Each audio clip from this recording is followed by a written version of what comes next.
जो आज के इस वीडियो में पाठ 8 गणितज्ञ ज्योतिषी आर्यभट्ट 8th ग्रेड अभ्यास पुस्तिका क्लास 8 हिंदी की जो आपकी बुक है, इसका पाठ 8 गणितज्ञ ज्योतिषी आर्यभट्ट को हम सॉल्व करेंगे।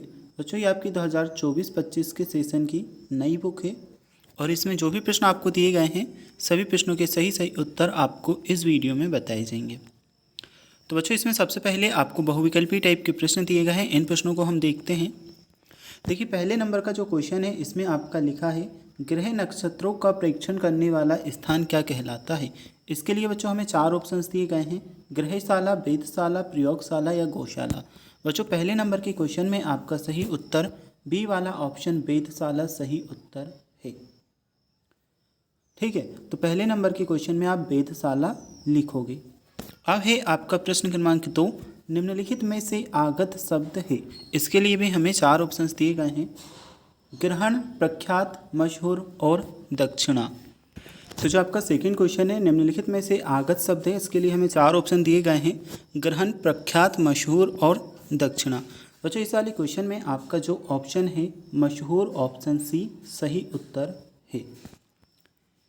अब दूसरे प्रश्न के बाद में प्रश्न क्रमांक 3 हम देखेंगे, पृथ्वी अपनी धुरी पर चक्कर लगाती है, यह प्रतिपादन सबसे पहले किसने किया था। ऑप्शंस में 4 ऑप्शन हमें देखने को मिलेंगे, नागार्जुन ने, आर्यभट्ट ने, डॉक्टर भाऊ दादाजी ने और सुश्रुत ने। तो पृथ्वी अपनी धुरी पर चक्कर लगाती है, यह प्रतिपादन सबसे पहले आर्यभट्ट ने किया था। बी ऑप्शन बच्चों आर्यभट्ट आपका सही उत्तर है। इसके बाद में देखिए चौथा क्वेश्चन आपसे पूछा गया है, जनसामान्य में प्रचलित मान्यता को कहते हैं। ऑप्शंस में दिए हैं मुहावरा, सुक्ति, किंवदंती और लोक कथा। तो बच्चों, जनसामान्य में प्रचलित मान्यता को किंवदंती कहते हैं, इसलिए किंवदंती आपका सही उत्तर है। देखिए बच्चों, किंवदंती को इस प्रकार से भी लिखा जाता है, इस प्रकार से भी लिखा जाता है। ये दोनों वर्तनियाँ शुद्ध हैं, आपको कुछ ठीक है। किंवदंती ऐसे भी हम लिखते हैं, ऐसे भी लिखते हैं, तो आप कोई भी लिखना चाहते हैं किसी भी प्रकार का लिख सकते हैं। वैज्ञानिक शब्द में किस पत्ते का प्रयोग हुआ है। वैसे देखिए, ये वाला जो आपका 5वां प्रश्न है, इसमें हमसे पत्ते पूछा गया है कि वैज्ञानिक जो शब्द है इसमें कौन से पत्ते का प्रयोग हुआ है। तो ऑप्शंस तो हमें दिए नहीं हैं बच्चों, नालंदा दिया है, पाटलिपुत्र दिया है, अश्मक, अमरावती। मतलब इसमें जो चारों ऑप्शन दिए गए हैं गलत ऑप्शन दिए हैं। वैज्ञानिक शब्द में हमारा क्या है, एक प्रत्यय है। इसलिए बच्चों उत्तर में आपको क्या लिखना है, ये चारों मत लिखिएगा, इसमें से कुछ भी आपका सही नहीं है। वैज्ञानिक शब्द में आपका एक प्रत्यय का प्रयोग हुआ है। तो ऑप्शन जो आपका है एक, ये आपका सही उत्तर रहेगा। अब चलिए बच्चों, क्वेश्चन नंबर 5 के बाद में हम देखते हैं आपके फिल इन द ब्लैंक्स। तो नीचे दिए गए शब्दों में उचित शब्द चुनकर के रिक्त स्थानों की पूर्ति हमें करनी है। अब बच्चों, आप अपनी बुक भी ओपन कर लीजिएगा, आपको समझ आ जाएगा, क्योंकि यहाँ पर क्वालिटी थोड़ी सी आपको कम देखने को मिलेगी। जो उत्तर है वह ज़रूर आपको दिख जाएगा, तो मैं आपको बताता हूँ। पृथ्वी अपनी धुरी पर पश्चिम से पूर्व की ओर घूमती है। तो बच्चों, इसमें 2 जो रिक्त स्थान दिए गए हैं क्वेश्चन नंबर 6 में, पहले वाले में पश्चिम लिखोगे, दूसरे में आपका आएगा पूर्व। ठीक है।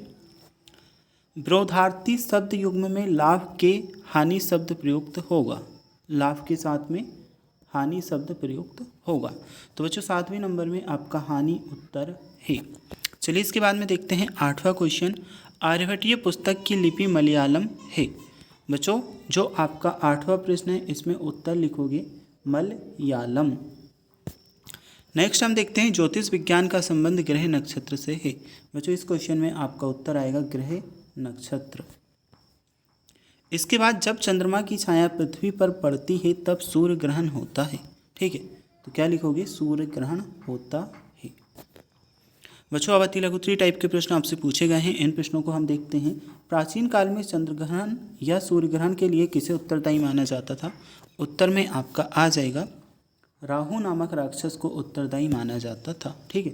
क्वेश्चन नंबर 11 है, अति लघुत्तरीय का आपसे पूछा गया है। प्रश्न क्रमांक 11, प्राचीन काल में चंद्रग्रहण या सूर्यग्रहण के लिए किसे उत्तरदायी माना जाता था। उत्तर में आप लिखोगे राहु नामक राक्षस को उत्तरदायी माना जाता था। अब है आपका प्रश्न क्रमांक 12, सचिन क्रिकेट खेलता है, वाक्य में उद्देश्य और विधि छांट करके लिखिए।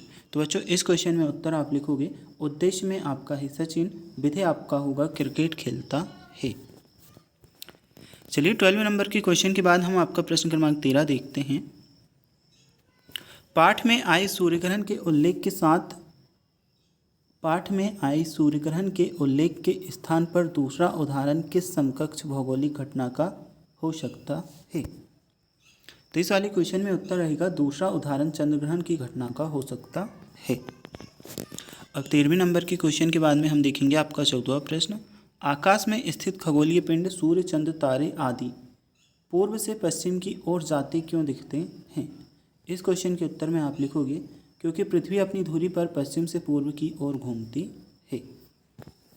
तो ये बच्चों आपके 15वें प्रश्न का उत्तर। देखिए, अभी तक आपने वीडियो को लाइक नहीं किया तो कर लीजिएगा, चैनल को सब्सक्राइब भी आपको कर लेना है।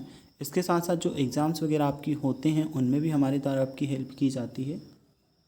अब देखिए बच्चों, लघुत्तरी टाइप के प्रश्न आपसे पूछे गए हैं।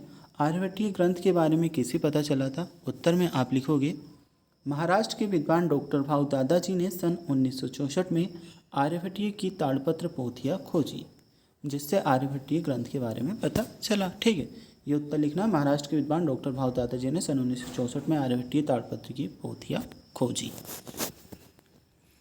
बच्चों 15वें प्रश्न के बाद में हम देखेंगे 16वें नंबर का प्रश्न। ग्रहण के बारे में प्रचलित लोक विश्वासों के बारे में लिखिए। तो बच्चों ये है आपका 16वां प्रश्न। ठीक है, प्रश्न बच्चों आप अपनी बुक से भी देख सकते हैं अगर आपको यहाँ पर देखने में समस्या हो रही है। उत्तर में क्या लिखोगे?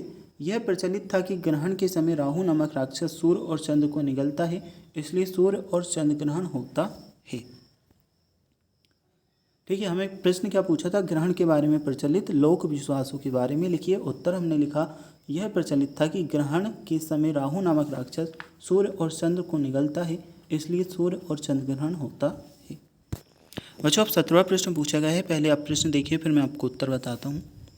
आप किसी तेज चलती बस में बैठे हैं, तब आपको खिड़की के बाहर की वस्तुएं पीछे भागती क्यों दिखाई देती हैं? चलिए तो इस प्रश्न का उत्तर हम देखते हैं। तो बच्चों 17वें प्रश्न का उत्तर आप यहाँ से देख सकते हैं। बस में बैठने पर वस्तुएं पीछे जाती हुई इसलिए दिखाई देती हैं क्योंकि आप और बस एक ही गति में आगे बढ़ रहे होते हैं, जबकि सड़क किनारे की वस्तुएं स्थिर होती हैं। ठीक है,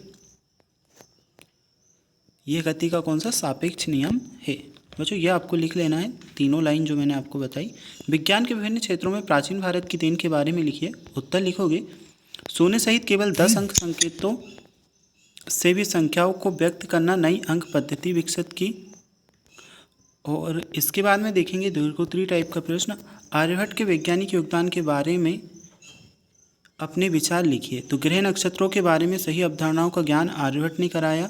उन्होंने पृथ्वी की गति के बारे में अपने विचार खुलकर सबके सामने रखे। आर्यभट्ट ने ही हमारे देश को गणित और ज्योतिष के अध्ययन की नई दिशा प्रदान की। चलिए बच्चों क्वेश्चन नंबर 19 के बाद में हम देखते हैं आपका नेक्स्ट क्वेश्चन। पृथ्वी के प्राकृतिक उपग्रह का नाम लिखते हुए उसके बारे में 10 वाक्य लिखिए। उत्तर में आपका आएगा चंद्रमा पृथ्वी का प्राकृतिक उपग्रह है। यह सौरमंडल का 5वां सबसे विशाल प्राकृतिक उपग्रह है। इसका आकार क्रिकेट बॉल की तरह होता है और ये खुद से नहीं चमकता, बल्कि यह सूर्य के प्रकाश से प्रकाशित होता है। तो बच्चों ये चैप्टर आपका कंप्लीट हुआ।